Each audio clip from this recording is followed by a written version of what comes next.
ko. Mabuti nga yan eh. Parang buhay si Sir. Hindi tulad dati. Akala ko, robot siya. Aba, ginugulo lang niya si Homer. Okay nga ako yun eh. Magulo. Ay, ginugulo rin niya ako. Problema mo na yun. Anong sabi mo? Problema ko na yon? Eh kung sabihin ko sa'yo ngayon, magbalot-balot ka na at sisante ka na, kaninong problema yon? Problema ko ho yun. Oh, mabuti naman, alam mo. O, umalis ka dyan, kama ko yan. Doon ka sa labas. Doon ka sa labas matulog. Doon sa tabi ng Doberman. Dali! Doon ho. Oo, dali! Ano naman ho doon? Ay, Bilisan mo na. ito lang. Ano ba, napakaba? Ano? Doon ka nga. Napaka-arte nitong babaeng to. Kaya babaeng tao eh.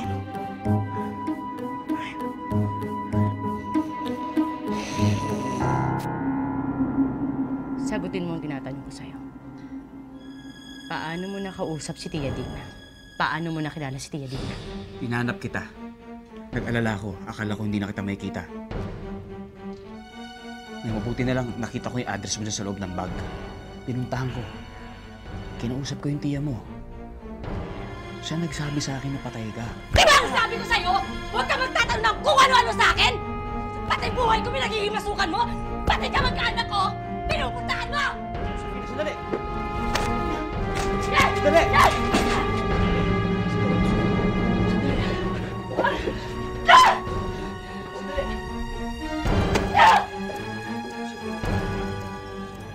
I'm sorry.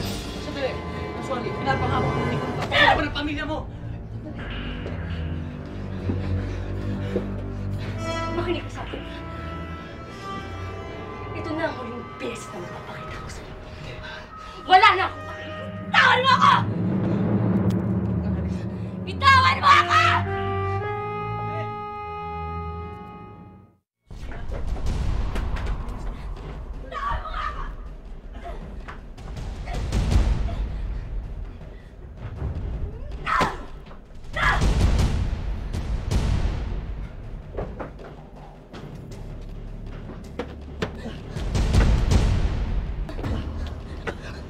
Rosofina, please, huwag kang umalis.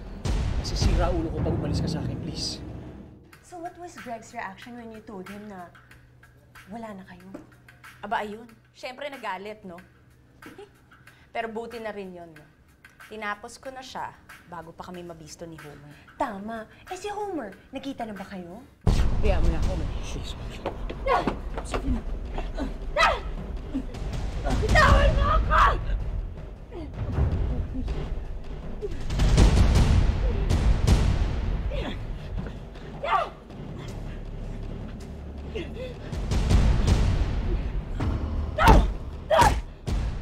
Alam mo, yun nga nakakainis eh.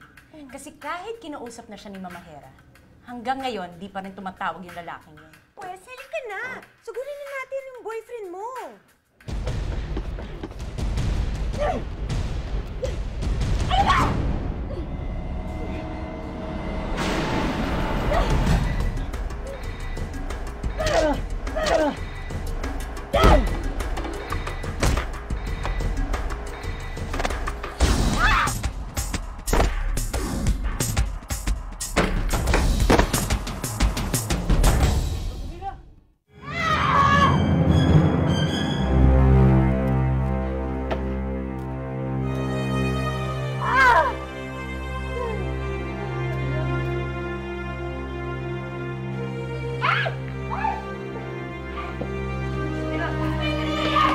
Josefina!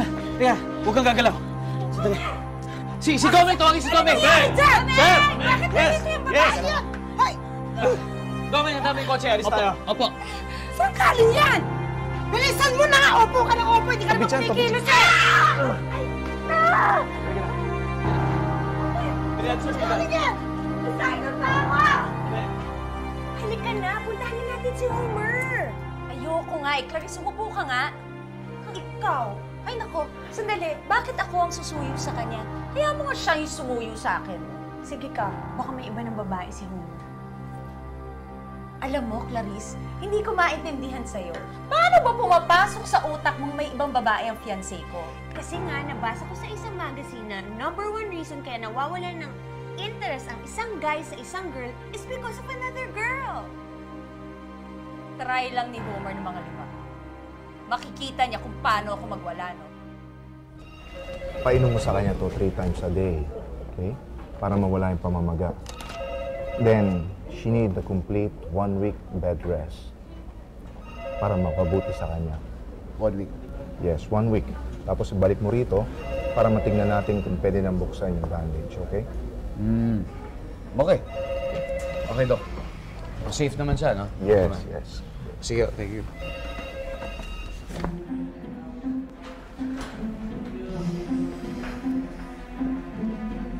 Anong sabi ng doktor? Sabi niya mga 3 weeks daw recovery mo. 3 weeks? Bakit? May cancer ba ako? Bakit ganun katagal? Huwag kang maglala, alagaan naman kita eh. Doon ka sa akin. Alagaan.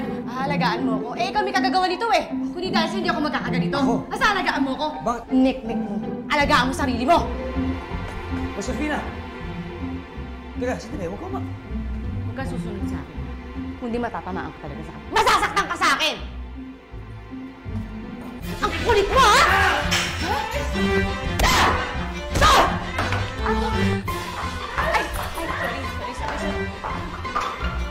Boss ko yan! Bakit mo sinasaktan? Boss ko yan! Boss ko yan!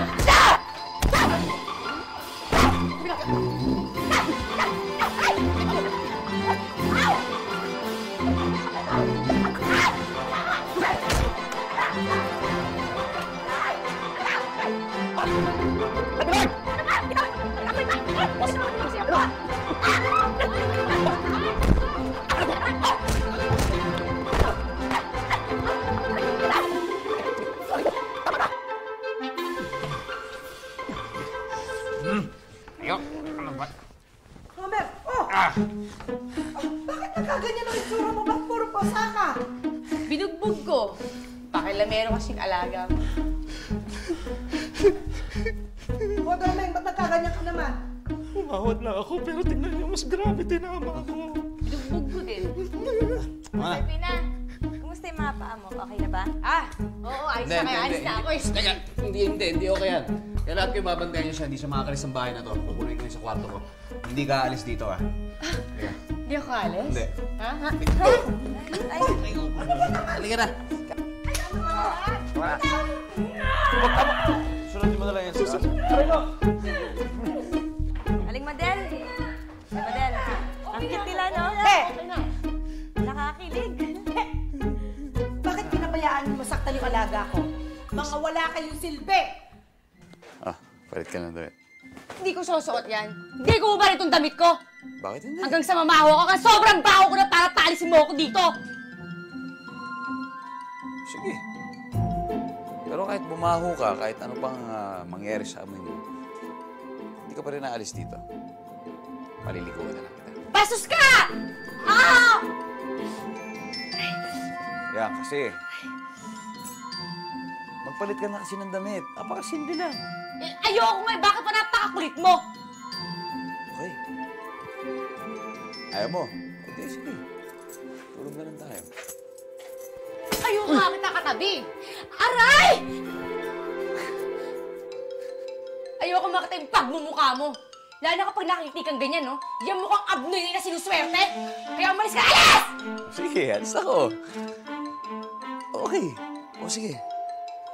Alis ako. Akin to, Excuse me. Banyo ko? May kukunin ako.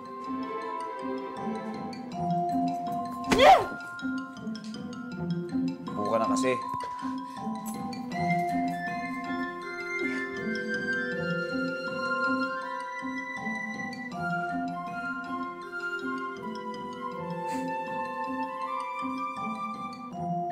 Talagang ayaw mo akong paalisin dito, ha? Pues, pahihirapan kita.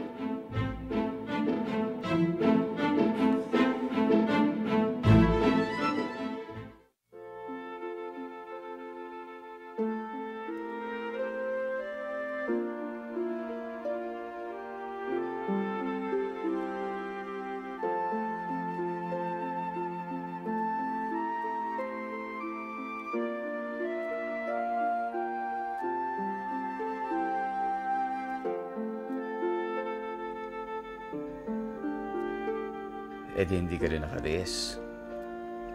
Sinuot mo rin ang pajama ko.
Lalaki na to, ha? Hoy!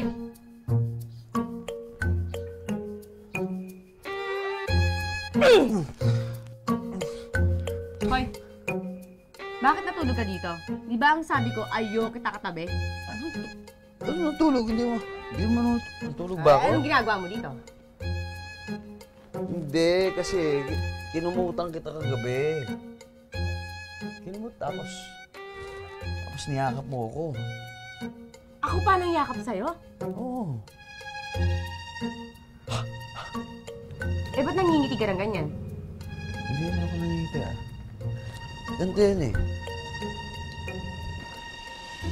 Alam mo ba yung theory of the unconscious mind ng isang sikat na physician at scholar? Sigmund Freud?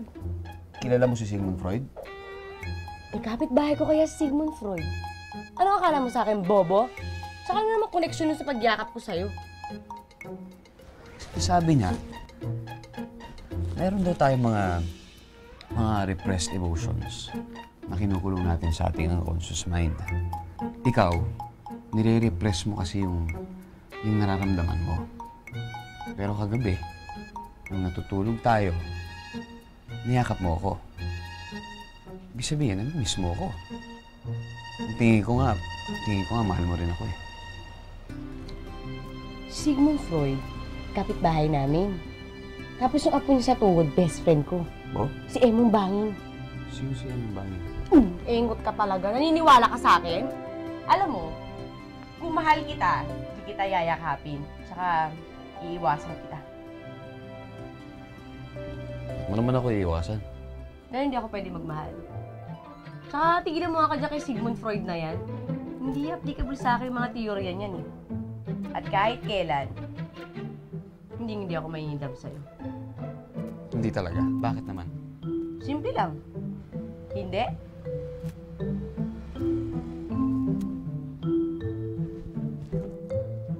Yun. Ano yun? Tanong mo kay Sigmund Freud. Baka alam niya.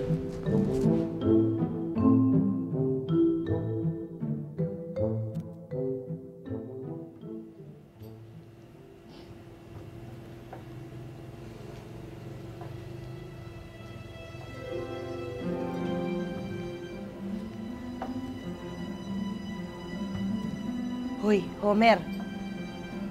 Nalulungkot ka na naman dyan. Si Proserpina na naman ba ang pinagkakaganyan mo? Hindi ah. Huwag mo nang pinagtatanggol yung babaeng yun, ha? Huwag mo nang pagtatakpan yun. Ako talaga gusto kong magsalita pero ayoko magsabi ng opinyon ko hanggat hindi mo hinihingi.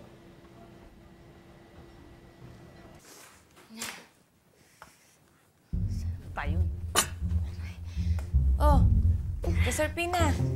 Ano hinahanap mo? Basta may hinahanap ako. Nahanap ko yung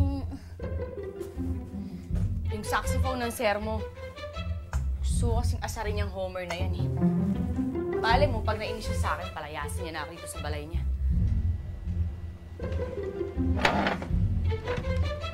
Homer, hindi ba ikaw may girlfriend kang tao, si Helene? Bakit ikaw hindi ka makontento na lang dun sa babaeng yon? Because I'm not in love with her. Ang gusto ko, si Proserpina. Kaya makikipag-break na ako kay Helene. Bakit naman ganon? Padalos-dalos ka, Homer. Hindi ka naman ganyan, Pinag-isipan mo na ba yan? At saka yung si Proserpina, yung babaeng yan. Sigurado ka ba mahal ka niya? Ay, hindi mo na makikita yon. Tinapon na yun ng mama ni Sir. Bakit naman yung tatapon yun?